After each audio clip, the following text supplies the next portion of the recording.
su questo ho sentito nella relazione il segretario regionale, tra un po' credo interverrà anche il segretario della CGIL di Venezia.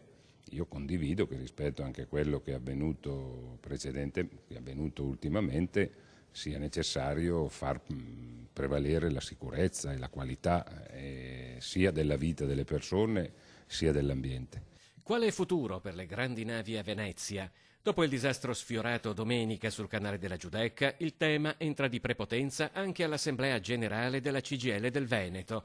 Accanto all'economia, al lavoro, al DEF, allo sblocca cantieri e alla riforma fiscale, inevitabilmente si parla di crocieristica in laguna, anche perché, ironia della sorte, l'assemblea si svolge proprio in un terminal della stazione marittima di Venezia. Venezia era una città riconosciuta nel mondo anche prima che le grandi navi potessero entrare, no? Quindi credo che occorra agire con intelligenza e occorra da questo punto di vista affrontare il tema dello sviluppo, mi permetto di dire, del turismo e dello sviluppo della cultura anche del nostro paese in modo diverso, perché su questo versante noi avremmo un paese, quindi una penisola, un'Italia, che dovrebbe ragionare in modo diverso su come unire turismo e cultura. Potrebbero anche rimanere fuori dalla laguna.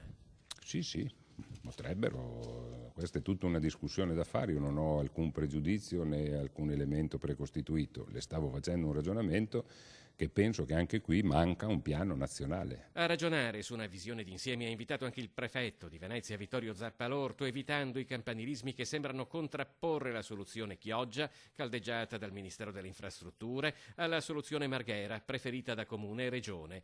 La terza ipotesi, fuori le navi dalla laguna, magari con approdo a Lido o Malamocco, potrebbe invece avere molti sostenitori tra i partecipanti alla manifestazione che si terrà sabato alle Zattere, a pochi passi dal luogo dell'incidente. Già annunciata a caldo a San Basilio, proprio davanti alla nave della MSC, e per la quale si prevede una grossa partecipazione.